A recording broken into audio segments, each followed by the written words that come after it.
આડિમં પૃથિવીનાથમાડિમં નિષ્પરિગ્રહં આડિમં તીર્થનાથં ચ ઋષભસ્વામિनं સ્તુમઃ.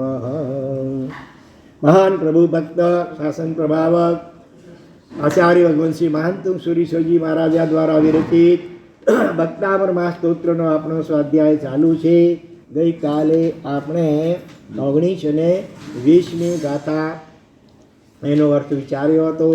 એમાં 20મી ગાથાની રિદ્ધિ મંત્ર અને કથા એ બાકી છે, એ આપણે એકવાર જોઈ પછી આજે આપણે 21 અને 22મી ગાથામાં પ્રવેશ કરીશું. 20મી ગાથામાં ભગવાનનું કેવળ જ્ઞાન અને એના દ્વારા થપાયેલો જે શાડવાદ સિદ્ધાંતનો ઉપદેશ એ કેવું અજોડ કોટીનું છે એનું વર્ણન કરવામાં આવ્યું હતું. અને એ શ્લોકની રિદ્ધિ છે ઓમ રીમ અર્હમ નમો. બોલો. ચારણાણમ. આનો અર્થ છે ચારણ લબ્ધિધારી મહાપુરુષોને નમસ્કાર થાઓ. ચારણ લબ્ધિ એક એવી લબ્ધિ હોય છે જેના દ્વારા આકાશમાં ઉડી શકાય, ગમન કરી શકાય પક્ષીઓ વગેરેની જેમ, એના કરતાં પણ ફૂલ સ્પીડમાં. અને એનો મંત્ર છે ઓમ શ્રામ શ્રીમ શ્રૂમ સ શત્રુભય નિવારણાય ઠ ઠ નમઃ સ્વાહા. અને આ રુદ્ધિ મંત્ર સાથે આ 20મી ગાથા અને એનો યંત્ર રાખવામાં આવે તો એના પ્રભાવ રૂપે, એના ફળ સ્વરૂપે જણાવે છે કે પુત્રની સંતાનની પ્રાપ્તિ થાય, સાથે સંપત્તિ, સૌભાગ્ય, બુદ્ધિની વૃદ્ધિ થાય અને સર્વત્ર વિજય મળે. હવે આપણે આ 20મી ગાથા જ્ઞાનમ યથા ત્વયિ વિભાતિ કૃતાવકાશમ એની કથા જોઈ લઈએ સંક્ષેપમાં. નાગપુર નામે નગર અને ત્યાં મહીપતિ નામે રાજા રાજ્ય કરતા હતા. એને સોમદેવ નામે પુરોહિત હતા. એ નગરની અંદર વિજયસેન સૂરી નામે આચાર્ય ભગવાન રોજ રાત્રે એકાગ્ર ચિત્તે ભક્તામર સ્તોત્રનો પાઠ કરતા હતા. જો અહીંયા રાત્રે લખેલું છે એટલે એવું નથી કે દિવસે અથવા તો સવારના થાય ને પછી ન થાય, એવું નથી. ભગવાનની ભક્તિનું સ્તોત્ર છે અને સમયનો ખાસ કોઈ બાદ નથી. તો રોજ રાત્રે એકાગ્ર ચિત્તે, મૂળ તો એકાગ્રતા અને ચિત્ત શુદ્ધિની જરૂરી હોય છે. તો એ ભક્તામર સ્તોત્રનો પાઠ કરતા હતા વિજયસેન સૂરી આચાર્ય ભગવાન. એમાં પણ ખાસ કરીને આ 20મી ગાથા એટલે જ્ઞાનમ યથા ત્વયિ વિભાતિ કૃતાવકાશમ એનું ચિંતન કરતા હતા. ત્યારે એક વખત એ સ્તોત્ર અને ગાથાના પ્રભાવે ચક્રેશ્વરી દેવી પ્રગટ થયા અને એને વરદાન સ્વરૂપે કોઈ પણ પ્રશ્ન હોય એનો જવાબ એમને ખ્યાલમાં આવી જાય એવા પ્રકારનું વરદાન આપ્યું. અને કેટલાક સમય પછી એક દિવસ એ મહીપતિ રાજા, એની પટરાણી સગર્ભા હતી. રાજાને જિજ્ઞાસા હતી કે પુત્રનો જન્મ થશે કે પુત્રીનો. એ જમાનામાં સોનોગ્રાફી જેવું તો હતું નહીં.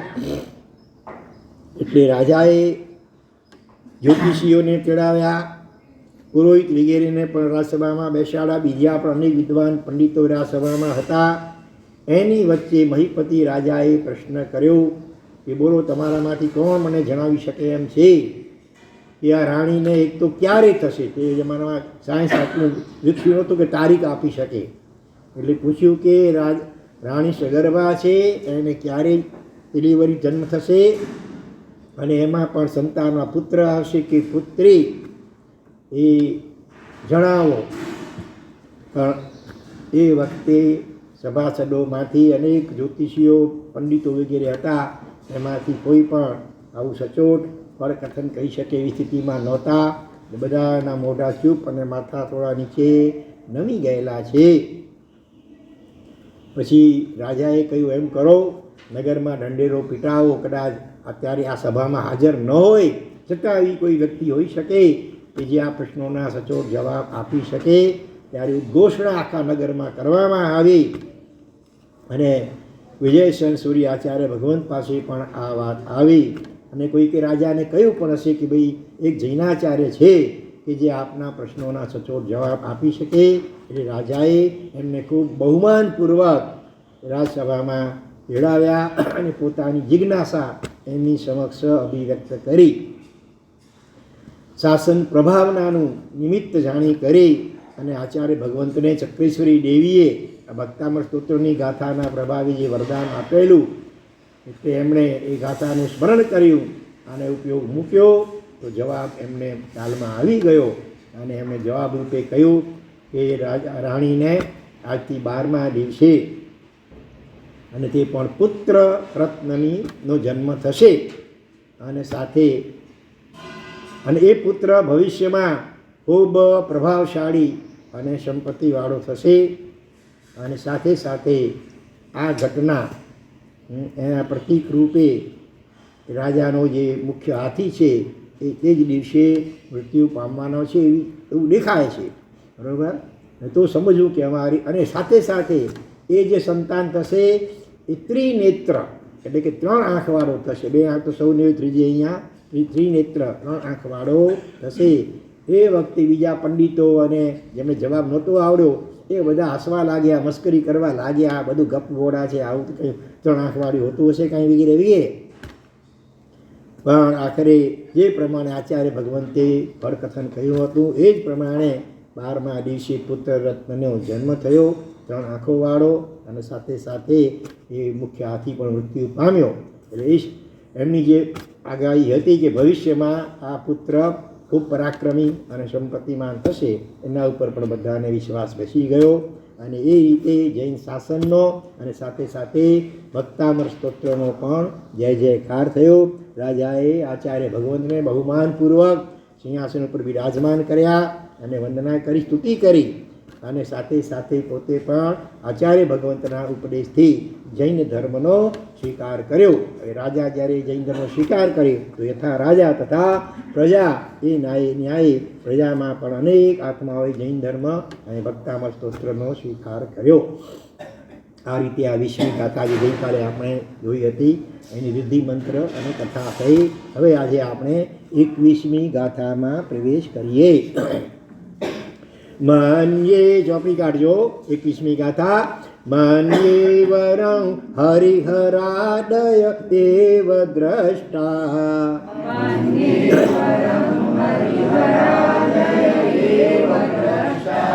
દ્રષ્ટેષુ યેષુ હૃદયં ત્વયિ તોષમેતે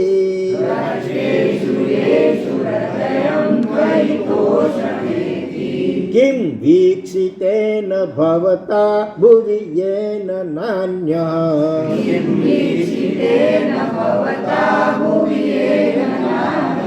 કશ્ચિન્મનો હરતિ નાથ ભવાંતરેપે.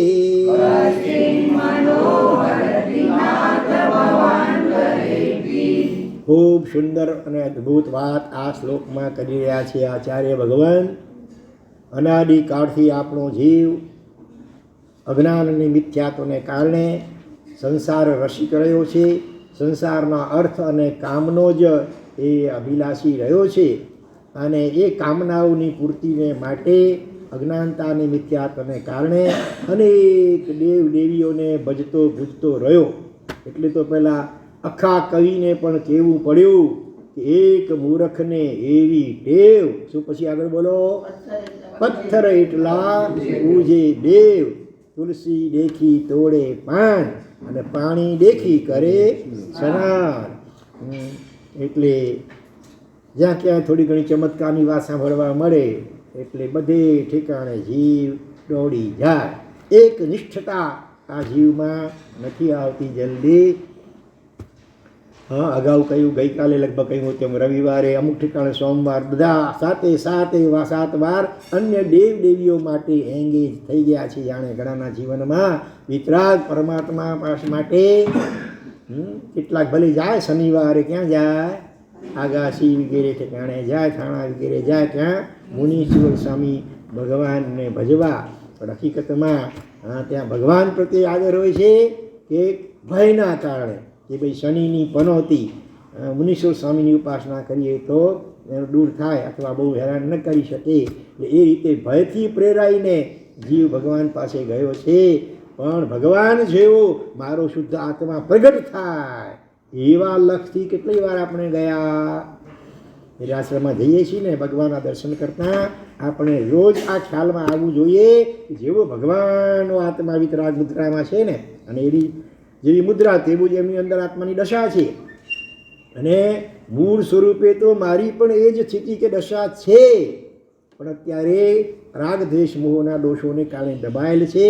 તો આ ભગવાનના દર્શન, વંદન, પૂજન, અભિષેક, ભક્તિ અને આજ્ઞા પાલન કરતાં કરતાં કરતાં કરતાં એ કર્મોના આવરણો અને દોષો ઓછા થતા જાય અને એમ કરતાં કરતાં ભલે આ ભાવમાં સંપૂર્ણપણે નહીં પણ આંશિક વિતરાગતાનો અનુભવ તો આ જ ભાવમાં હું કરું. ખૂબ ક્ષમતા ભાવનો અનુભવ કરું. ગમે એવા નિમિત્તો મળે રાગ દ્વેષના કોઈ પણ જલ્દી ક્ષમતા ભાવથી ચલાવવામાં ન થાવ એવી દશાને આ ભાવમાં પ્રાપ્ત કરો. અને આગળ વધતા બીજા એક બે ભાવોની અંદર જ જલ્દીમાં જલ્દી સંપૂર્ણ વિતરાગ દશા પરમાત્મા જેવી એ મારી પ્રગટ થાવ એવા ભાવ એવા લક્ષ્ય સાથે આપણે પરમાત્માના દર્શન, વંદન, પૂજન કેટલી વાર દિવસમાં મિનિમમ ખરેખર કેટલી વાર કરવાનું શાસ્ત્રમાં વિધાન છે? 3 ટાઈમ ત્રિકાલ દેવ વંદન. જેમ શરીરને 3 ટાઈમ ભાડું આપીએ છીએ એવી રીતે આત્માના ગુણોની પુષ્ટિ માટે અને સાથે સાથે આપણા જીવનનું જે ધ્યેય કે લક્ષ્ય છે એ ભૂલી ન જવાય સંસારની આ પ્રલોભનોમાં, એ માટે સવાર, બપોર, સાંજ 3 ટાઈમ ત્રિકાલ દેવ વંદન અને જીન પૂજા કરવાનું શાસ્ત્રમાં વિધાન છે. 18 દેશના અધિપતિ એવા કુમારપાળ મહારાજા કેટલી જવાબદારીઓ છતાં પણ ત્રિકાળ જીન પૂજા કરતા હતા. તમારામાંથી કેટલા કરો ભાઈ ત્રિકાળ? ત્રિકાળ તો 2 ટાઈમ તો કદાચ કરો, સવાર સાંજ 2 ટાઈમ તો કરતા હશો કે નહીં? સાંજે પ્રતિક્રમણ પહેલાં પણ જ્યારે આવો ત્યારે પણ વળી ભગવાનને સ્તુતિ સ્તવના, ચૈત્ય વંદન વગેરે અથવા આરતી મંગલ દીવો. આરતી મંગલ દીવો તમે કરો છો કે પૂજારીના ભરોસે બધું શું પહેલું છે? શું છે પરિસ્થિતિ એની મને ખબર નથી. રોજ ચડાવો બોલાય છે. રોજ 11 રૂપિયા તો મિનિમમ એક જણ તરફથી છે, પણ એનાથી વધારે હોય તો જે લે લાભાર્થી. હા, પણ લગભગ કેટલા 5-10 જણા કેટલા હાજરો પૂજા આરતી મંગળ દીવા? પ્રતિક્રમણ થાય એની પહેલા થઈ જાય તો ઘણા હોય. પછી પ્રતિક્રમણ ત્યારે ક્યાં પ્રતિક્રમણ પછી થાય છે? ઠેકાણું ને ક્યારેક 7 વાગે થાય, ક્યારેક 7:15 તો થાય ચડાવવાની. ચાલુ બાની તો ચડાવવાની તો 11 રૂપિયા વાળાને તો સોંપેલું છે. પણ ખરેખર આરતીનો પણ બહુ મહત્વ હોય છે. આરતી એટલે પીડાને દૂર કરનાર એ આરતી. કેવલ જ્ઞાન 5 જ્ઞાન, 5 દીવા એ 5 જ્ઞાનના પ્રતીક છે. છેલ્લે મંગલ દીવો એ કેવલ જ્ઞાનનું પ્રતીક છે. અને આવી આરતી એટલે પીડાને દૂર કરનારી આરતી ભગવાનની ખરેખર ખૂબ ભક્તિભાવપૂર્વક ભણા થવી જોઈએ. ક્યાંની આરતી વખણાય છે ખબર છે? ગિરનાર તીર્થો પર મેં સાંભળ્યું છે બહુ નાટા રમપૂર્વક અનેક પ્રકારના વાજિંત્રોના નાદ, શંખ વગેરેની ધ્વનિ અને સાથે સાથે વિશિષ્ટ દુઆઓ, મંત્રો વગેરે બોલાતા બહુ અદ્ભુત રીતે પરમાત્માનો અભિષેક પણ અને સાથે સાથે આરતી મંગલ દીવો પણ આવી રીતે ઉતારવામાં આવે છે.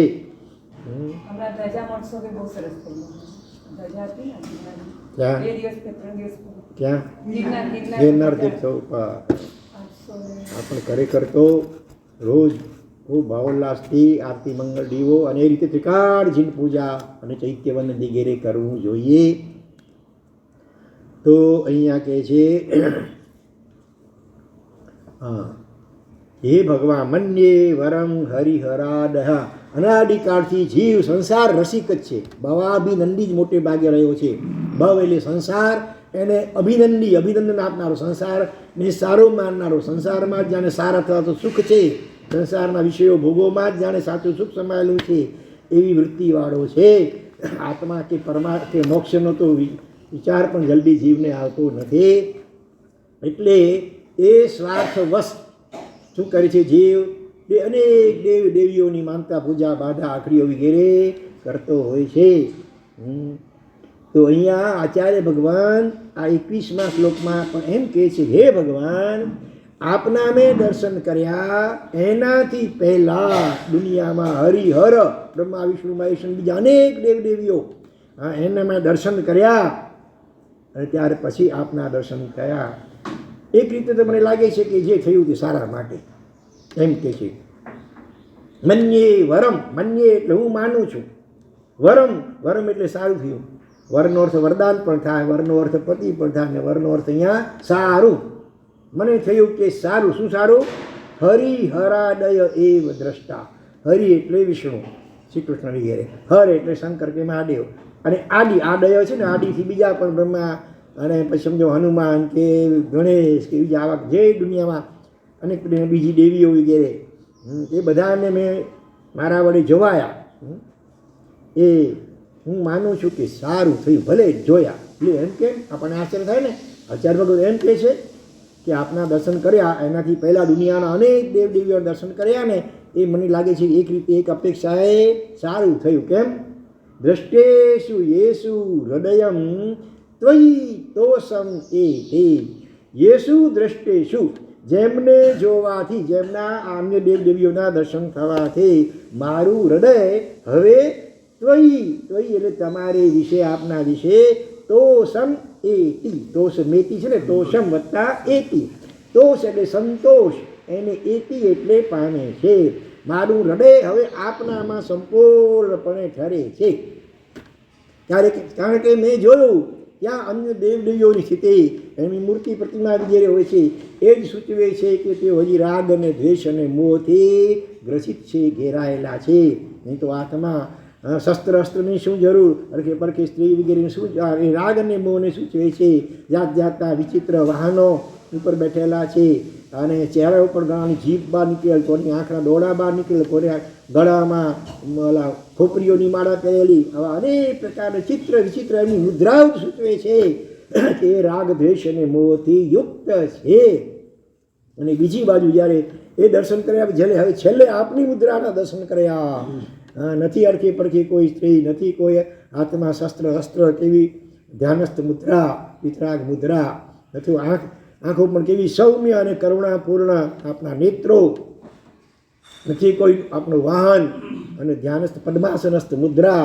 આપની મુદ્રા પણ એવી અદ્ભુત છે કે આ જગતમાં જેનો જોટો પણ જડે નહીં. તારી મૂર્તિએ મન મોયું રે. શું છે? મનના મોહનિયા. ભગવાન આપની મૂર્તિ અથવા આપની આ મુદ્રા જ એવી છે કે મારું મન ખરેખર મોહી ચૂક્યું છે, આ ઓવારી ગયું છે તમારી મુદ્રા ઉપર. એટલે હવે કે છે, હવે આપના દર્શન કર્યા આ ભાવમાં, સમજો એનું પરિણામ શું? તો કે ભવાંતરમાં પણ હવે મને બીજા કોઈ દેવ દેવી મારા ચિત્તને આકર્ષી શકશે નહીં. એ મારો અંતરાત્મા સાક્ષી પૂરે છે. બીજા દેવી દેવીઓની વિચિત્ર સ્થિતિના દર્શન કર્યા, અને એની સરખામણીમાં જ્યારે આપની વિતરાગ મુદ્રાના દર્શન કર્યા, એટલો બધો અહોભાવથી મારું અંતરામ છલકાઈ ઉઠ્યું છે. મારા રોમ રોમની અંદર એવા આપ વસી ગયા છો, આપની મુદ્રા વસી ગઈ છે કે આ ભાવમાં તો સવાલ જ નથી આવતો. હવે આપને છોડીને બીજા કોઈ દેવદેવીના દર્શન માનતા બાધા આખરી કરવા જાઓ, એ તો સ્વપ્નમાં પણ આ ભાવમાં પણ શક્ય નથી. એટલું નહીં, જેટલા પણ બાકીના મારો ભાવ હશે ને કદાચ મોક્ષમાં જવા પહેલાં, એ બીજા કોઈ પણ ભાવમાં હવે આપના સિવાય બીજા કોઈ દેવ દેવી મારા ચિત્તને આકર્ષી શકશે નહીં. કેટલી અદ્ભુત અજોડ આ વાત કરી, બોલો. એની સામે વિચાર કરો, આપણી સ્થિતિ કેવી છે. આપણા અંતરમાંથી આવો રણકાર ક્યારે ઉઠશે ભાઈ? દેશો તો તુમ શું ભલું, પણ બીજા તો નવી આચું રે. વાચક યશ કહે સાઈ શું ફલશે એ મુજ સાચું રે. ભગવાન આપની ભક્તિ કરતાં કરતાં કદાચ મારી કોઈ અપેક્ષા ઈચ્છા પૂરી થઈ તો ઠીક, ન થઈ કદાચ તો પણ આપને છોડીને બીજે ક્યાંય હાથ લાંબો કરીશ નહીં, બીજે ક્યાંય મારું માથું ઝૂકશે નહીં, બીજે ક્યાંય મારા પગ દોડશે નહીં. આવી ગેરંટી, આવું વચન ભગવાનને આપે છે. આવી નિષ્ઠા આપણા અંદરમાં હોવી જોઈએ. બાકી તો ગંગા ગયે ગંગાદાસ, જમના ગયે જમનાદાસ જેવી આપણી દહીં, એક પગ દૂધમાં ને બીજો પગ દહીંમાં હોય તો પછી ક્યાંથી ઠેકાણું પડે ભાઈ? બે નાવમાં ચડે, એક પગ એક નૌકા હોડી ઉપર રાખે, બીજો પગ બીજી હોડી ઉપર રાખે, ને પછી બે ઘોડા ઉપર એક પગ એક ઘોડા ઉપર, બીજો પગ બીજા ઘોડા ઉપર રાખીને કોઈ ચાલે તો કેવું થાય? એક નિષ્ઠતા ખરેખર હોવી જોઈએ તો જ આપણું કામ થાય.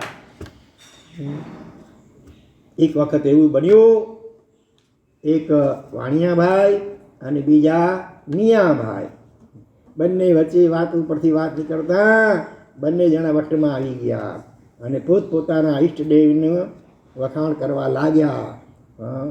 ઓલો મુસલમાન મિયા કહે છે કે અલ્લાહ દુનિયામાં ખુદા એક જ હોય અને એના ઉપર મને સંપૂર્ણ નિષ્ઠા છે. અને વાણિયાભાઈ એકવાર તો કહી ગયા કે મારા ભગવાન એ મોટા. તો હવે પરીક્ષા કેમ કરી, કોના દેવ મોટા? એટલે નક્કી કરવામાં આવ્યું, સામે કુદરતી મોટું ઊંચું તાડનું ઝાડ હતું, એના ઉપર ચડી અને પોતપોતાના ઈષ્ટદેવને યાદ કરીને નીચે ભૂસકો મારવાનો. જેના દેવ ભગવાન ખુદા મોટા હશે એને બચાવી લેશે. તો હવે આ મેચની શરૂઆત ટોસ ઉછાળવાથી થાય ને, પણ અહીંયા વાણિયાભાઈ ઉડાડતા દાખવી દીધી કે ટોસ ઉછાળી જરૂર હતી, પહેલાં તમને સોંપી, ચાલો. ઓલાને તો શ્રદ્ધા હતી, બસ પોતાના અલ્લાહ ખુદાને યાદ કરી સડસડાટ ઉપર ચડી ગયો અને યા અલ્લાહ કરતા નીચે ભૂસકો માર્યો. શ્રદ્ધાના કારણે, શ્રદ્ધા બહુ મોટી વસ્તુ છે, શ્રદ્ધા પરમ દુર્લભ, પરમ દુર્લભ છે, અને એને કાંઈ ન થયું. હવે આવ્યો આપણો વારો. બોલતા બોલી તો ગયા હતા વટમાં અહંકાર આવી કરીને એક વખત એ વખતે, પણ હવે વિચાર, હવે મનમાં શું થાય છે, આમ થાય છે, કોણ જાણે શું થશે. વચનથી શરતથી બંધાયેલા હતા એટલે ઉપર ચડવા તો માંડે છે, પણ અનેક પ્રકારના વિકલ્પો મનમાં આવે છે. થોડુંક ચડે તો વળી નીચે જુએ અને વળી ડર લાગે છે, બાપરે આટલું ચડ્યો છું ને હજી આ ચક્કર આવવા લાગ્યા, ઉપર ચડીશું, ઉપરથી ભૂસકો પાડે તો કોણ જાણે શું થશે, હવે મારી લાજ કેમ રે કોણ રાખશે. એટલે પછી શું કર્યું, જેટલા દેવ દેવીઓના નામ હતા ને મેલડીમાં ને ખોડિયારમાં ને XYZ જેટલા દેવીને બધીમાં દેવ દેવીઓના નામ, ઊંધિયાનું શાક બનાવો છે તમે, અનેક ચીજોનું, એવી રીતે એણે કર્યું.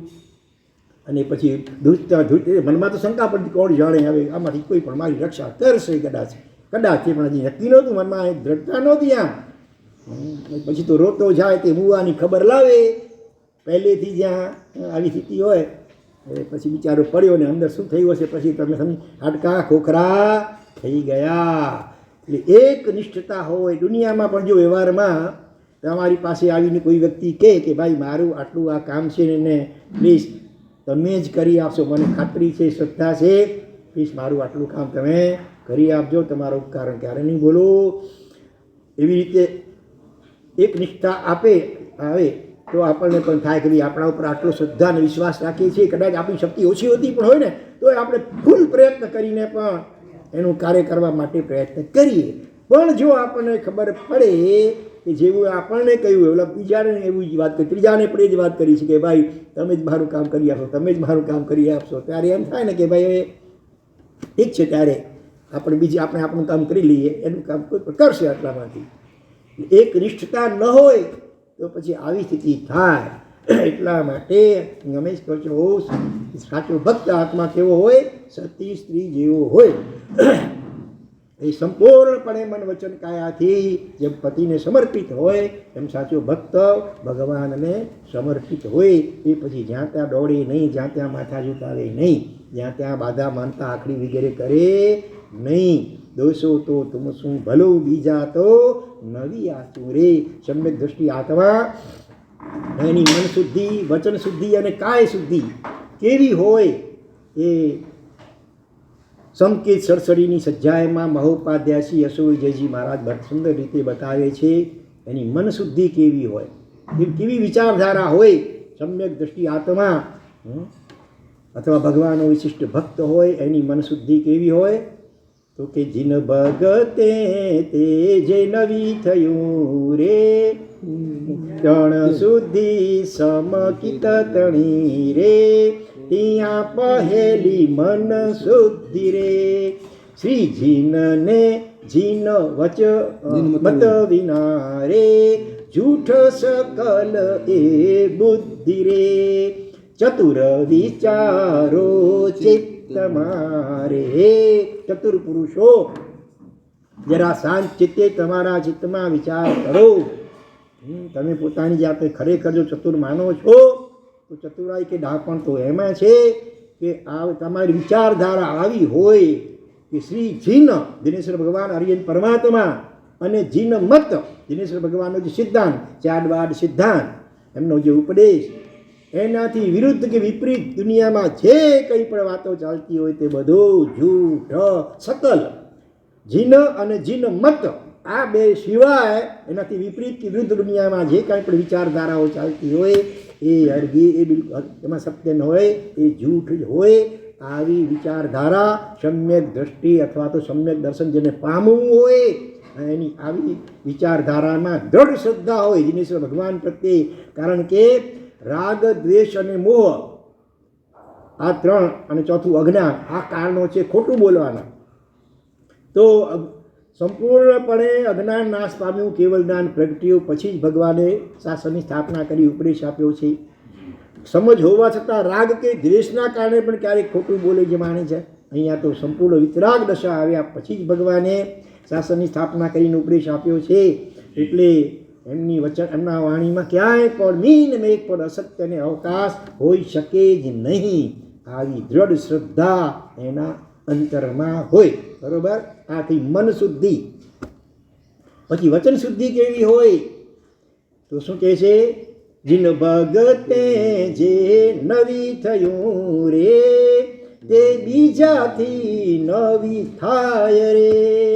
એ હું જે મુખે ભાખીએ રે, તેને વચન શુદ્ધિ કહેવાય રે. ચતુર વિચારો ચિત્ત મારે. તમે તકલીફમાં હો, આર્થિક કે બીજી કોઈ પણ મુશ્કેલીમાં હો અને તમને કોઈ કહે કે ભાઈ હાલ ફલાણે ઠેકાણે આટલા રવિવાર કે આટલું ત્યાં ભરીશ, આટલું આમ કરીશ તો તારી ઈચ્છા પૂરી થશે. ત્યારે સમ્યક દ્રષ્ટિ આત્મા અથવા જેને સમ્યક દર્શન પામવું છે ખરેખર એવો પ્રભુ ભક્ત શું કે જીન ભગતે જે નવી થયું તે બીજાથી નવી થાય. જીનેશ્વર પરમાત્માની એક નિષ્ઠતાપૂર્વક ભક્તિ કરતાં કરતાં કદાચ કોઈ એવો અંતરાય કર્મ દૂર ન થયો અને કોઈ કાર્યની સિદ્ધિ ન થઈ તો પછી બીજા કોઈ દેવદેવીની તાકાત નથી કે એ મારા કર્મને દૂર કરીને મારી મનોકામના પૂરી કરી શકે. જીનેશ્વર પરમાત્માની ભક્તિમાં એક અચિંત્ય શક્તિ છે. અતિ નિકાસિત કોઈ અંતરાય કર્મ ઉડે જો ન હોય તો એ કર્મો ખસ્યા વગર રહે નહીં અને કાર્ય સિદ્ધિ થયા વગર રહે નહીં. અને અતિ કોઈ નિકાસિત તીક્ષ્ણ અંતરાય કર્મ ઉડે હોય અને એને કારણે કદાચ કાર્ય સિદ્ધિમાં વિલંબ થાય તો પણ સાચો ભક્ત આત્મા ભગવાનને છોડીને પછી બીજે ક્યાં દોડાદોડી કરે નહીં, હાથ લાંબો કરે નહીં, બાધા માનતા આખડી કરે નહીં.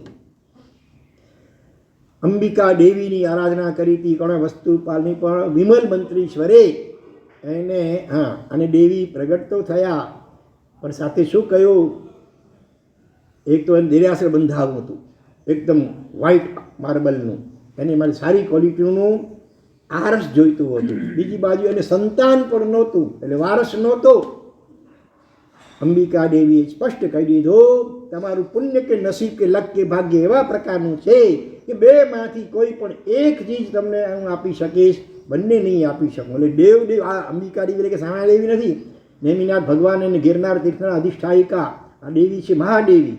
અને એની સેવામાં બીજી હજારો દેવીઓ હોય. આવી સમર્થ દેવી અંબિકા દેવી પણ વિમલ મંત્રીશ્વરને સ્પષ્ટ કહી દે છે તમારા ભાગ્યથી વધારે હું ન આપી શકું, તમારું ભાગ્ય અત્યારે એવું છે કે બેમાંથી કોઈ પણ એક ચીજ મળી શકે એમ છે, આરસ અથવા વારસ. બોલો તમને શું જોઈએ છે બેમાંથી? ત્યારે શું માગી વિમલ મંત્રીશ્વરે? બોલો, ખબર છે ને? આરસ માગ્યો. વારસ તો કોણ જાણે કેવો પાકે, સપૂત પાકે કે કપૂત પાકે. અને ઘણાને પછી એવું થાય ભગવાન આના કરતાં તો પેટે પથરા પાક્યા હતો સારું. ઘણીવાર સંતાનોનું આચરણ જોઈને આવા ઉદ્ગારો માતા વગેરેના મુખમાંથી નીકળી પડતા હોય છે. એના કરતાં બહેતર છે કે આરસ આજુ અને ભવ્ય આબુ ઉપર આપણે જિનાલય બંધાવ્યા એમણે. કહેવાનો મતલબ એમ છે કે આપણા નસીબ કે દેવ દેવીઓની પણ શક્તિ લિમિટેડ હોય અને એ પણ આપણા ભાગ્ય હોય એ પ્રમાણે આપી શકે. ભાગ્યથી ઉપરવટ થઈને એ દેવ દેવી પણ આપી શકતા નથી હોતા. માટે કંઈ પણ તકલીફ આવે તો એ પોતાના કર્મોનો ઉદય સમજી કરી એ કર્મને દૂર કરવા માટે પરમાત્માની ભક્તિ વિશેષ પ્રકારે કરવી જોઈએ, જેથી કરીને એ કર્મ જો સ્પષ્ટ પદ્ધતિ નિદત્ત કોટીનો એટલે કે નિકાચિત નહીં હોય, અનિકાચિત કર્મ હશે તો પરમાત્માની વિશિષ્ટ ભક્તિ, પરમાત્માનું નામ સ્મરણ વગેરે, પરમાત્માની પૂજા વગેરે એનાથી એ કર્મ દૂર થઈ શકે છે. અને નિકાચિત કર્મનો ઉદય હશે તો તમે ગમે એટલા દુનિયાભરના દેવ દેવીઓની આગળ જઈને માથા ઘસશો ગમે સરા, એ તિરુપતિ બાલાજીને તમે ટકો મૂંડો કરાવી આવશો, કે બીજે ક્યાંય ગળી તમે ગમે એટલી ચાદરો ચડાવશો કે સલામીઓ ભરશો તો એ પણ કાંઈ થવાનું નથી. એ લખી રાખો ભાઈ.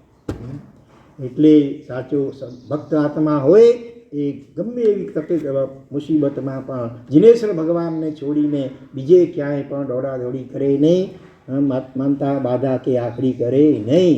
એટલે કોઈ એને કહે ને કે હાઈ ભાઈ ફલાણી ઠેકાણે જો ફલાણાની મારી પણ અમુક ઈચ્છા પૂરી થઈ, ફલાણાની થઈ, દાખલા પણ કદાચ કોઈ આપે ને તોય પણ એને સાવો જવાબ સાચો ભક્ત આત્મા તો શું આપે કે જીન ભક્તે જે નવી થયું તે બીજાથી નવી થાય. માટે મારે ક્યાંય ચાલવાની જરૂર નથી. એવું જે મુખે ભાંકીએ એ વચન શુદ્ધિ, આવી વાણી જે બોલે તો એ એની વચન શુદ્ધિ કહેવાય. ત્યાર પછી આવે કાય શુદ્ધિ, મનો શુદ્ધિ, વચન શુદ્ધિ અને કાય શુદ્ધિ કેવી હોય? કોઈએ ગોખેલ છે પહેલાં સમકીન સરસડી સજાય? કોઈએ નહીં વાંચી તો હશે કે નહીં? સરળ ભાષામાં આ સંકીર્ત સડસડીની સજ્જાયમાં ઉપમહોપાધ્યાય સૌજીજી મહારાજે કામ ભરેલા છે. તો છેદ્યો ભેદ્યો વેદના રે, જે સહેતો અનેક પ્રકાર રે, જીન વીણ પર સુર નવીન મેરે, તેની કાયા શુદ્ધિ ઉદાર રે, ચતુર વિચારો ચિત્ત મારે. છેદ્યો ભેદ્યો, કોઈ મિથ્યા દૃષ્ટિદેવ આવી કરીને કે ભાઈ આ રીતે હું કહું છું તેમ કર, અથવા મારી પૂજા કર, નહીં તો હું તને ઉપસર્ગ કરીશ. અને કદાચ ઉપસર્ગ કરે પણ ખરો ધારો કે છેદી નાખે શરીર, ભાલાથી છેદે ભેદે વીંધે. છેદ્યો ભેદ્યો જે સહેતો અનેક વેદના, અનેક પ્રકારની વેદના એટલે મિથ્યા દૃષ્ટિદેવ દ્વારા આપવામાં આવે. અથવા કોઈ રાજા કે કોઈ એવું હોય કોઈ વ્યક્તિ બળવાન અને એ દબાણ કરે કે તું આ પ્રમાણે કર, મારા ઈષ્ટદેવને માન. ધારો કે કોઈ મુસલમાન કે ક્રિશ્ચિયન કે કોઈ XYZ વિધર્મી આવી કરીને દબાણ કરે પોતાના ધર્મને માનવા માટે, તો પણ કહે છે જીન વીણ પર સુર નવી નમે, જીનેશ્વર ભગવાનને છોડીને બીજા દેવ દેવીને નમસ્કાર ન કરે એની કાયા શુદ્ધિ કહેવાય. ભૂતકાળમાં બન્યું છે હજારોની સંખ્યામાં. દક્ષિણ ભારતમાં મદ્રાસ અને મદુરાઈની વચ્ચે હજારો સંખ્યામાં સાધુ ભગવંતોને લાખોની સંખ્યામાં શ્રાવકોના બલિદાન લેવાયા છે. શને માટે? જૈન ધર્મને છોડે અને ઇતર ધર્મને સ્વીકારવા માટે જબરદસ્ત દબાણ આપવામાં આવ્યું, ધમકીઓ આપવામાં આવી. અને સાંભળ્યું છે, વાંચ્યું પણ છે કે એવી અણીદાળ ભાલા જેવી તૈયાર કરવામાં આવે અને પરાણે એની ઉપર બેસાડી દબાડવામાં આવે, આખા શરીર નીચેથી આખું મીંજાઈ જાય અને ખોપરી ફૂટીને ઉપરથી ભાલો નીકળી જાય એવી સુડીઓ તૈયાર કરવામાં આવી હતી. અને આવી સુડીમાં હજારો, લગભગ 8,000 સાધુ ભગવંતોને અને લાખેકની સંખ્યામાં શ્રાવકો એને આ રીતે રીબાવીને મારવામાં આવ્યા. પણ એવા એ દ્રઢ ધર્મી હતા કે એમણે ધર્માંતરણ કરવાનું સ્વીકાર્યું નહીં. વહેલું મોડું મરવાનું તો આમે છે, પણ આવા લોકોત્તર જીન શાસનને છોડી કરી અને બીજા ધર્મને તો અમે નહીં સ્વીકારીએ ભાઈ. આ રીતે આવી દ્રઢતા હોય સમ્યક દ્રષ્ટિ આત્માની. ભગવાન મલ્લીનાથના શાસનમાં એક શ્રાવક થઈ ગયા, અરહન્નક નામે શ્રાવક. એકદમ ચુસ્ત રીતે પરમાત્માના ભક્ત હતા, નિયમિત રીતે સ્વદ્રવ્યથી જીન પૂજા કરતા હતા, અષ્ટપ્રકારી વગેરે. અને 500 વાહનો દ્વારા દેશ વિદેશમાં એનો વ્યાપાર ચાલતો હતો. તો એક વખત અને એ મુસાફરી દરમિયાન પણ પૂજા એક દિવસ છોડે નહીં. આપણે જરાક ટાઈમની ખેંચ કટોકટી હોય તો પહેલો કાપ ક્યાં મૂકીએ આપણે? પૂજામાં. બીજો કાપ ક્યાં મૂકીએ? વ્યાખ્યાનમાં. બરોબર ને? અમારા ગઈકાલે કેમ ભાગ્યશાળી દેખાયા નહીં? સાહેબ જરાક મથું ભારી થઈ ગયો. એડી ગયા છતાં અહીં દુકાન કે ઓફિસ નથી આવતા ના એ મારા ગીત એને વગર કहीं હલે દુકાન ઓફિસમાં જવાય. કાપ ક્યાં પડે? પૂજા અને દેરાસરને ઉપાસનામાં આવવામાં કાપ પડે. આવી આપણી સ્થિતિ છે.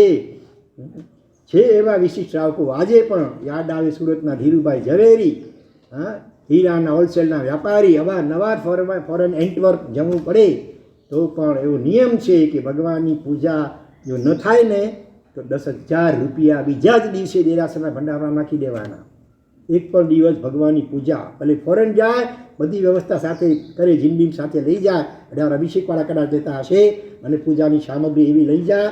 બહુ લાંબી જર્ની હોય તો ટિકિટ એવી રીતે કઢાવે કે વચમાં ક્યાંક સ્ટોપ કરે અને ત્યાં યોગ્ય સ્થાને જઈ કરીને પૂજા. અને સાથે સામાયિક માટે પણ એવો સંકલ્પ છે કે સામાયિક ન થાય તો પણ બીજે દિવસે 10,000 અને બંને રહી જાય તો 20,000 રૂપિયા દેરાસરના ભંડારમાં બીજે જ હોલસેલ પેન્ડિંગ નહીં. 12 મહિના પછી નાખશું એમ નહીં, બીજે દિવસે રાખી દેવાના. શરૂઆતમાં 100 રૂપિયાથી સંકલ્પ કર્યો હતો, એમાં ઘણા ખાડા પડવા લાગ્યા. બીજે વર્ષે સ્વેચ્છાએ અમે 100 ને બદલે 1000 રૂપિયાનો સંકલ્પ કર્યો. ખાડા ઘણા ઓછા થઈ ગયા. ત્રીજા વર્ષે 10,000નો સંકલ્પ કરી નાખ્યો. હવે એક ખાડો પડતો નથી. એ રીતે જ એમની વ્યવસ્થા એમણે ગોઠવી છે. અમને એમના ઘરે પણ જઈ આવ્યા છે, ધીરુભાઈ ઝવેરીના ઘરે. સુરતની અંદર અઠવા લાઇન્સ વિસ્તારમાં ધર્મ પેલેસ બિલ્ડિંગમાં 6 માળે તેઓ રહે છે. તો આવા શ્રાવકો આ કાળમાં પણ છે, નાશ નથી. બહુ રત્ના વસુંધરા. અહીંયા અરહન્નક શ્રાવક બલિરાજ ભગવાનના શાસનના સમયમાં છે. 500 વાણોથી વ્યાપાર કરે છે. એકે દિવસ ભગવાનની પૂજા સેવા ચૂકતા નથી. અને એની આવી એક નિષ્ઠતા પ્રભુ ભક્તિમાં એને જોઈ કરી સમ્યક દ્રષ્ટિ ઇન્દ્ર મહારાજાએ દેવસભાની અંદર એની પ્રશંસા કરી, અનુમોદના કરી. અને હંમેશા મોટે ભાગે બનતું આવ્યું છે તેમ કોકની પ્રશંસા થાય એટલે બધાથી કંઈ ઝીરવાય નહીં. કોકને તો અરજીદાર ઊંચું નીચું થાય મનવા કે આની આટલી પ્રશંસા કેમ? એટલે મિથ્યા દ્રષ્ટિ દેવ પરીક્ષા કરવા માટે આવે છે, ઇન્દ્રને ખોટો પાડવા માટે એ આવે છે. અને એ વખતે સવારના સમયમાં અરહન્નક શ્રાવક એ સમુદ્રની અંદર ભગવાનની પૂજાની તૈયારીમાં હતા. અને ત્યાં દેવ સાક્ષાત પ્રગટ થાય છે. મિથ્યા દ્રષ્ટિ દેવ એ આવીને કહે લ્યા એ મૂઢ આ તો શું કહે છે? હા વિતરાગે તું ગમે એટલું પૂજીશ કે ગમે એટલું સ્તુતિ કરીશ તો એ તો વિતરાગ છે, કંઈ તથાસ્તુ કહીને વરદાન આપવાના નથી. અને પૂજા નહીં કરે તો એ કાંઈ એ તો ખીજાવાના પણ નથી. તો જો એ કોઈ દિવસ રીઝે પણ નહીં ને ખીજે પણ નહીં. હવે એવા એની પૂજા કરવા ફોકટ સામાન્ય ટાઈમ બગાડે છે. પધરાવી દે એને સમુદ્રમાં. લે આ મારી મૂર્તિ, શરૂ કરે એની પૂજા. જો તમે કેવો ન્યાલ કરી દઉં છું. આ સ્વપ્ન નથી આવ્યું પણ સાક્ષાત દેવ પ્રગટ થઈને આવું પ્રલોભન આપે છે. પહેલાં શું કહી શરત શું કરી કે આ જીન મૂર્તિને તું પાણીમાં પધરાવી દે સમુદ્રમાં અને લે આ મારી મૂર્તિ, એની રોજ નિયમિત પૂજા કરવા લાગી જા. જો તને હું કેવો ન્યાલ કરી દઉં છું, તું જે માગે તે હું આપવા તૈયાર છું.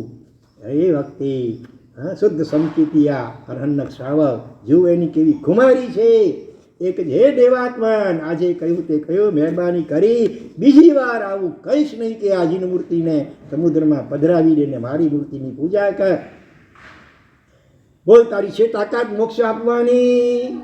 હોય ભાઈ, દેવદેવી પોતે કર્મથી બંધાયેલા છે. 84ના ચક્ર પર એના હજી ચાલુ છે, બાકી છે. તો પોતે બંધાયેલો હોય એ બીજાને છોડાવી શકે ખરો ભાઈ? ન છોડાવી શકે. તો કે મોક્ષની વાત જવા દે, પણ તમને આ લોકમાં જે જોઈએ સોનું રૂપનું હીરા માણેક મોતી જર જવેરા બધું આપવા માટે તૈયાર છું. એ તો અનંત ભૂતકાળમાં અનંતી વાર પ્રાપ્ત કર્યું. સાથે કેટલું ચાલ્યું પછી?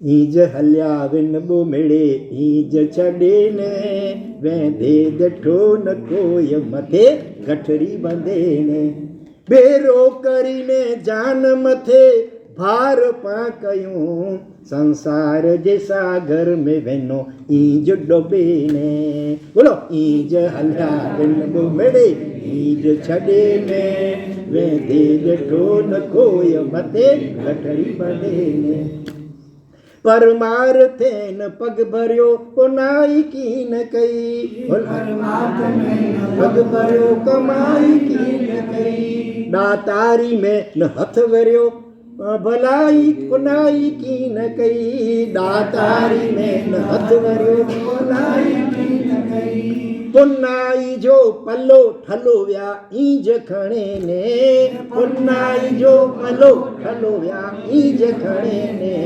वेंदे ॾिठो न कोई मथे गठरी बंधे ने ईज हलिया बिन बुमड़े ईज बंधे ने वेंदे ॾिठो न कोई मथे गठरी बंधे छतां हिकिड़ो उपाय हिकिड़ो रस्तो आहे जीठाला भाई वटि रस्तो आहे हिकिड़ो खणी वञो पोटलो मथे હા આખી ફોરેન મેળવ્યું હોય પરદેશ જવું હોય રૂપિયા ત્યાં ન ચાલે ત્યાં પાઉન્ડ કે ડોલર જ્યાં જે ચાલતું હોય કરન્સી બરાબર એના તમારે એને કન્વર્ટ કરવું કરે એમાં રૂપાંતરિત કરી નાખો તો તમને એ કામ આવે આ એવી રીતે આ લોકમાં જે કાંઈ રૂપિયા વગેરે ભેગા કર્યા હોય એને પણ જો કન્વર્ટ કરવામાં આવે તો પરલોકમાં પણ સાથે ચાલે એ કઈ કરન્સી છે જે પરલોકમાં સાથે ચાલી શકે એવી કરન્સી હા પુણ્ય પૈસા ને દાન ધર્મ દ્વારા પુણ્યમાં કન્વર્ટ કરી નાખો તો એ પુણ્ય સાથે પરલોકમાં ચાલે બાકી તો નહીં તો એક પરમાણુ પણ સાથે બીજું ચાલશે નહીં તો હે દેવાત્મન આ બધું હું કહે છે ને એવું બધું ભૂતકાળના અનંત ભવોમાં અને એક અનંતવાજી રાજા બન્યો નગર શેઠ બન્યો મંત્રીશ્વર બન્યો કોટ્યાધિપતિ અરબોપતિ ખરોપતિ ઉદ્યોગપતિ વગેરે બન્યો યાવત દેવતા અનંતવાર બની આવ્યો અને આવું બધું તો ઘણું મેળવ્યું અને ભોગ્યું પણ સાથે કાંઈ ચાલ્યો નહીં ઉલટા એને મેળવવા માટે જે પાપ કર્મો કર્યા જીવે એ પાપના પોટલા સાથે ચાલ્યા માટે હજી આ પરિભ્રમણ ચાલુ છે માટે શું કહે છે એવું મને કાંઈ જરૂર નથી મોક્ષની તાકાત તો બોલ તારી વાત એ તો મારી તાકાત નથી અલ્યા મૂર્ખાઈ કર્મમાં લોકો સ્વપ્નમાં પણ મારા દર્શન કરવા માટે કેટલી મથામણો કરે મહુડી જઈને એક ટાંગ પગે ઊભા રહી કરીને કરે ને ઘણા જા ત્યાં મહાવીર સ્વામી છે કયા છે ભગવાન ઘંટાકરણ મહાવીર સ્વામી ભગવાન છે તો ઘંટાકરણ મહાવીર એ ભગવાન મહાવીર સ્વામી નહીં જે પાર્શનાથના 108 નામ છે કે નહીં હા ચિંતામણી પાર્શનાથ ને ફલાણા પાર્શનાથ તો મહાવીર સ્વામીના પણ ઘણા નામ હશે એક તો વર્ધમાન સ્વામી બીજા મહાવીર સ્વામી ત્રીજા વર્ધમાન આપણે ઘંટાકરણ મહાવીર સ્વામી નહીં નહીં તો શું છે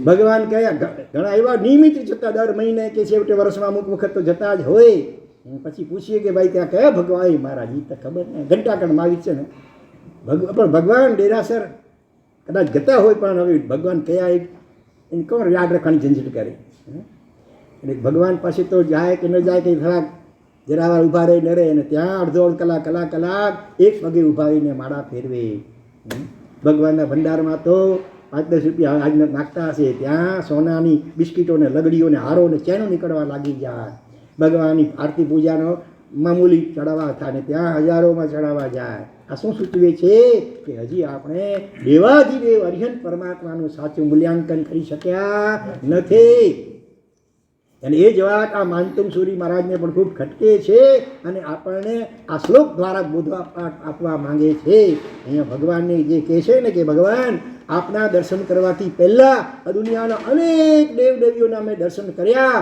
એક રીતે સારું થયો હા કે મને ખ્યાલ આવ્યો કે ક્યાં આ બધા દેવદેવીઓની વિચિત્ર હાલતો અને ક્યાં વિતરાગ પરમાત્મા આપની ઉચ્ચતમ દશા અને હવે આપના દર્શન કર્યા પછી હવે તો હું ક્યાંય દોડાદોડી કરવાનો સવાલ નથી આ સ્વપ્નમાં પણ હવે બીજા દેવદેવીને ભજીશ નહીં આ ભવમાં તો નહીં ભવાંતરમાં પણ આપને છોડીને બીજા કોઈ દેવદેવી એને હું ભજીશ નહીં કેટલો ભગવાન પ્રત્યે અનન્ય કોટીનો સમર્પણ ભાવ અને શ્રદ્ધા એમના અંતરમાં પ્રગટી ગયેલ છે આપણા અંતરમાં પણ પરમાત્મા પ્રત્યે આવી શ્રદ્ધા અને સમર્પણ ભાવ પ્રગટે તો તમે આ વ્યાખ્યાને આ ગાથાનો વર્ગ સાંભળ્યો એ સાર્થક થશે ખરેખર તો અહીંયા પેલો દેવાત્મા પહેલાં પ્રલોભન આપે છે એમાં જ્યારે ચલાયમાન નથી થતા રણક શ્રાવક ત્યારે પછી ધમકી આપે છે હવે એટલે મૂર્ખાઈ કર્મા લોકો મારા સ્વપ્નમાં દર્શન પામવા માટે કેટલું કેટલું કરે છે. હું તને સાક્ષાત પ્રગટ થઈને આટલું વરદાન આપવા તૈયાર થયો છું, છતાં અત્યારે તું નહીં માને, પાછળથી પસ્તાવીશ. બરાબર. 2 દિવસ પહેલાં આપણા પ્રેમરત્ન મહારાજે વાર્તા કરી પહેલા દિવસે, આજ છે ત્રીજા દિવસે. તક પંછી, હા, પાંખવાળું પક્ષી હે પેલું તક પંછી. હા, એ અત્યારે તક આવી છે, અત્યારે તું મૂર્ખાઈ કરીશ તો પછી એ તક તો જતી રહેવાની. પછી પછતાવો ગમે એટલો કરી, अब પછતાએ ક્યાં हुए जब ચીડિયા ચુગ ગઈ હે.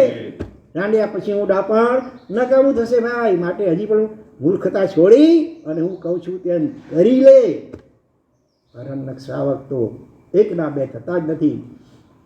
ત્યારે છેવટે ધમકી આપે છે કે જો તું મારી વાત નહીં માને ને તો હમણાં જ મારી દેવતાઈ શક્તિ 500 વાણો, એમાં જે તારું કુટુંબ પરિવાર અને જે કંઈ માલ મિલ્ક વગેરે છે બધાય સહિત તને આ સમુદ્રના તળિયામાં ગળીના 6ઠા ભાગમાં ડૂબાડી દઈશ. માટે હજી કહું છું માની જા.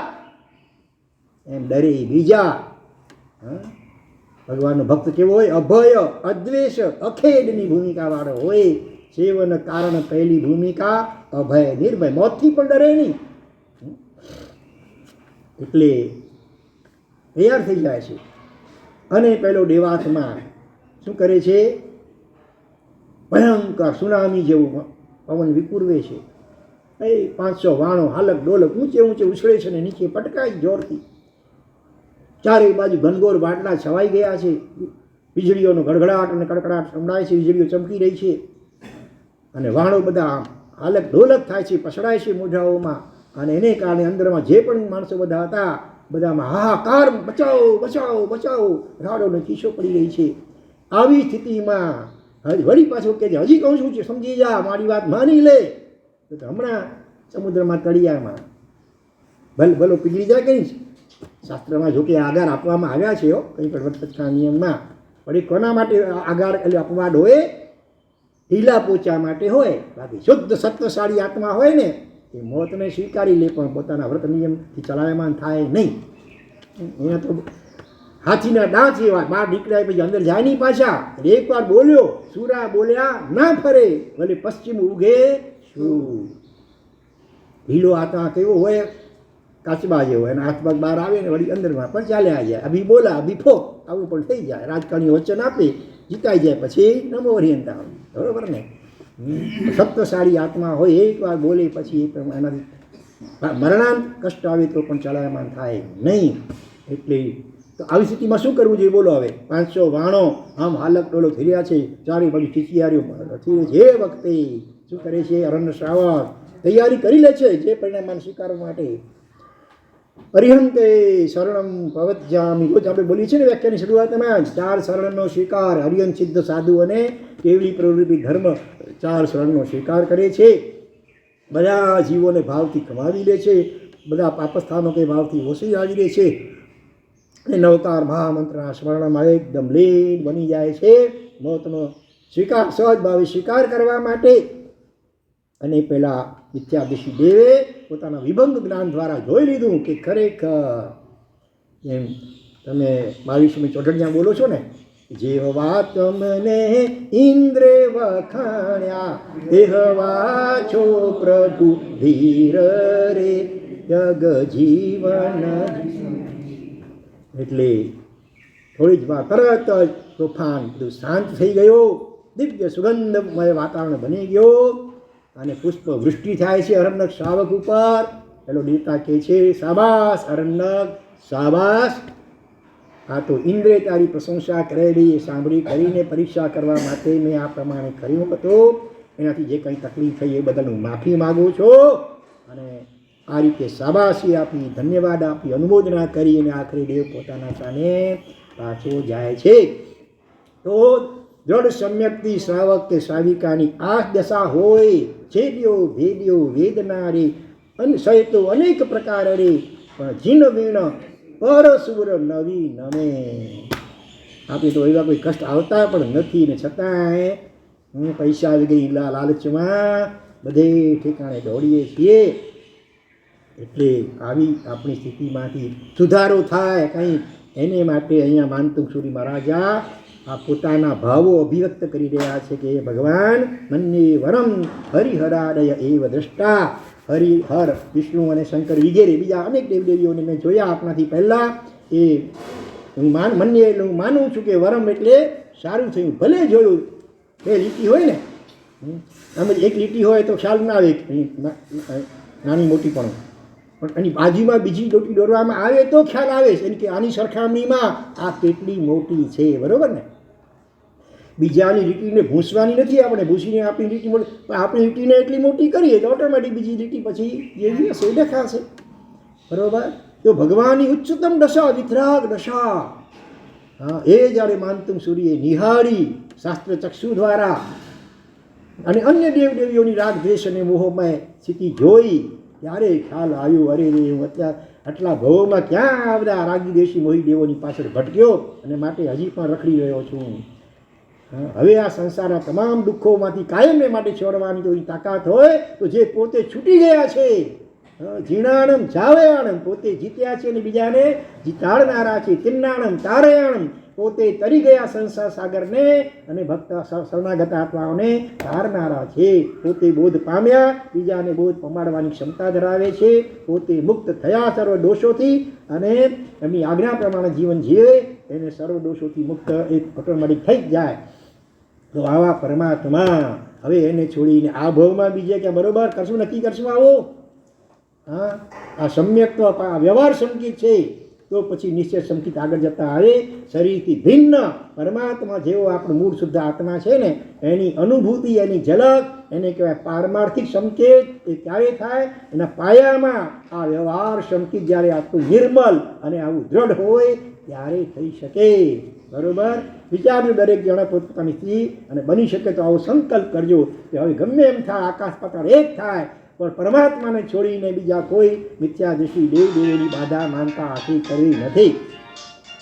રહી વાત સમ્યક દ્રષ્ટિ દેવદેવીઓની, તો પરમાત્માને જ્યારે જે જીવ ભજે છે ને તો ઓટોમેટિક પરમાત્માના ભક્ત, અનન્ય ભક્ત એવા અસંખ્ય સમ્યક દ્રષ્ટિ દેવદેવીઓ એ ભગવાનના સાચા ભક્તના પણ એ ઓટોમેટિક ભક્ત બની જતા હોય છે. એટલે બીજા દેવદેવીઓની અલગ કંઈ ખાસ કંઈ કરવું પડે નહીં. તો વળી પ્રશ્ન થાય કે સિદ્ધચક્ર વગેરે પૂજનોમાં આપણે પહેલાં નવપદ વગેરેનું પૂજન કરી અને પછી તો આપણે અનેક સમ્યક આ 24 યક્ષો યક્ષિણીઓ વગેરે યાદ કરીએ છીએ કે નહીં, એની પણ ફળ પૂજા ફળ નૈવેદ્યથી પૂજા વગેરે કરીએ છીએ. તો એનું શું ભાઈ? તો એ એટલા માટે કરવાનું હોય છે કે એમનામાં જેવી વિશિષ્ટ પ્રભુ ભક્તિ હોય છે, સમ્યક દ્રષ્ટિ શાસન દેવદેવીઓના અંતરમાં પરમાત્મા પ્રત્યે કેટલી વિશિષ્ટ ભક્તિ હોય છે કે પોતાના દેવલોકના દિવ્ય બધા રંગરાગ ભોગ વિલાસ આ બધું છોડી કરી અને આ ધરતી કે જેની દુર્ગંધ 500-700 યોજન સુધી આકાશમાં ઊંચી ઉછળતી હોય છે, અનેક પ્રકારની અસુચિઓ માટે તો નરેન્દ્રભાઈ મોદીને અભિયાન ચલાવવું, સ્વચ્છ ભારત અભિયાન ચાલે છે ને. આ રોજ ગાડી આવે છે ને, ગાડીવાળા આ ગયા કચરા નિકાલ. દેવલોકમાં તો દુર્ગંધનો નામો નિશાન ન હોય અને અત્યંત દિવ્ય, તમે કલ્પી ન શકો. તમારા બધા સ્પ્રે ને સેન્ટ ને અત્યંત પાણી ભરે એની આગળ ફિક્કા, એ અદીપ દિવ્ય સુગંધમય વાતાવરણ હોય. આ બધું છોડીને પણ પરમાત્માના કલ્યાણક ઉજવવા માટે, ભક્તિ કરવા માટે આ ધરતી ઉપર દોડી આવે. પરમાત્માના ભક્તોના વિઘ્નો દૂર કરવા માટે પણ એ દોડી આવે. તો આવી વિશિષ્ટ પ્રભુ ભક્તિ જેવી દેવદેવીઓમાં છે, સમ્યક દ્રષ્ટિ દેવદેવીઓમાં, એવી પ્રભુ ભક્તિ આપણા અંતરમાં પણ આવે એવી ભાવના સાથે પરમાત્માના વિશિષ્ટ ભક્ત એ દેવદેવીઓ આપણા શું થયા? સાધર્મિક, વિશિષ્ટ કોટીના સાધર્મિક થયા. તો એ રીતે વિશિષ્ટ ભક્તિના પ્રસંગોમાં સાધર્મિકોને તમે આમંત્રણ આપો કે ના આપો?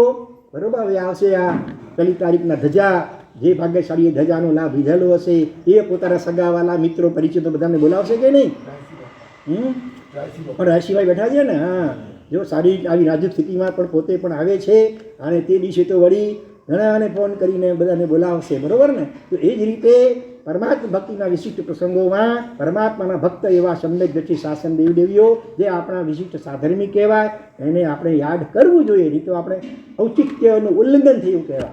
અને મહેમાન ઘરે પધારે, શું લેશો? ઠંડુ ગરમ, બરાબર, પૂછો પરોક્ષણ કરો. તો એ રીતે એ ફળ નૈવેદ્ય વગેરે દ્વારા એનું પૂજન કરવામાં આવે છે. બાકી કંઈ દેવતાઓ આપણા ફળ નૈવેદ્યના ભૂખ્યા હોતા નથી, ભાવનાના ભૂખ્યા હોય.